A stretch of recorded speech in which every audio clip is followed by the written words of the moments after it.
Gabe! Sabi mo meron tayong after-dinner drinks tonight. Bakit ka na mamlansya?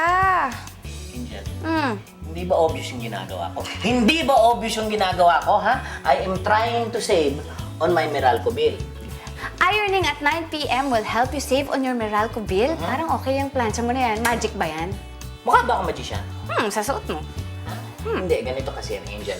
I am enrolled in Meralco's Bright and Right Time of Use Rate program. What that means is that I got charged less using electricity during off-peak hours. So off-peak hours. So para siyang cellphone. But how will that help you save on your electrical consumption? Alam mo, Angel, after I explain this to you, I'm sure mamamalansya ka rin after 9 p.m.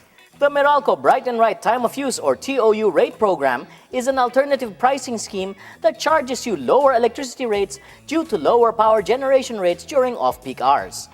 It's much like getting lower permanent IDD rates during evenings. That's why I make my international calls late at night. A lot of people use more electricity during the day, so electricity supply has to come from additional power plants that are more expensive to operate. This, of course, increases the rate of electricity. It's the basic law of supply and demand. When demand is high, but the supply is low, prices go up. I get it. And late at night, since most people are asleep, less people use electricity. So Meralco uses electricity from cost-efficient sources. And because of this, they can offer a much lower electricity rate to customers. You know, that's right. Pricing varies between peak and off-peak hours, weekdays and weekends, and even between wet and dry season. Now, the wet season begins in July and ends in December, while the dry season begins in January and ends in June. Ngayon, during the wet season kasi, demand for power is much lower and hydroelectric plants produce more power. And that is why you have cheaper prices. And you know, Meralco doesn't actually earn additional revenue from the time of use program. What they're doing is passing on their savings to the customers from using more cost-efficient sources during off-peak hours. Okay. So what does Meralco consider off-peak and peak hours in the time of use rate program? From Monday to Saturday, the peak period of electrical consumption is from 8 a.m. to 9 p.m. when people are most active. Off-peak hours are from 9:01 p.m. until 8 a.m. the next day. On Sundays, the whole day would be off-peak except for 2 hours, from 6:01 p.m. to 8 p.m.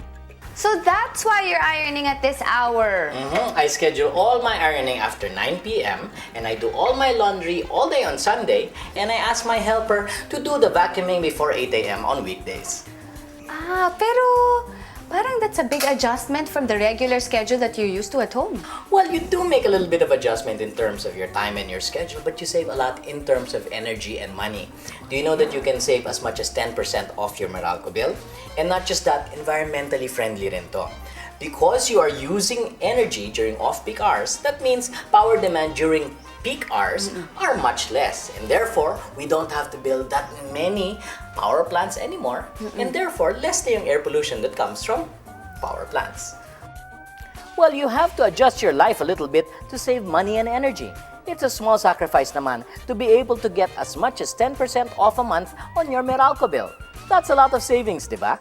Aside from that, by subscribing to the TOU rate program, we get to help the environment. By reducing the demand during peak hours, we also cut the need to build additional power plants, which we all know contribute to a lot of air pollution. Oh nga no, Gabe, it's good to know that I can control how I use my electricity. Plus, it's just a little bit of adjustment naman, and it's just a small price to pay. And I feel good na I'm gonna be environmentally friendly at the same time. Okay, next step. How do I join? Do I fill up a form or do I have to install anything in the house first? Well, the Meralco Bright and Right TOU rate program is offered on a voluntary basis for residential customers who have a 12-month average consumption of at least 500 kilowatt hours or around 4,500 average monthly bill. You can check your past Meralco bills to see how many kilowatt hours you use every month. You may get the application form from the Meralco Business Center nearest you, or you may download it from the Meralco website at www.meralco.com.ph. Fill it out and submit to the Meralco Business Center servicing your area.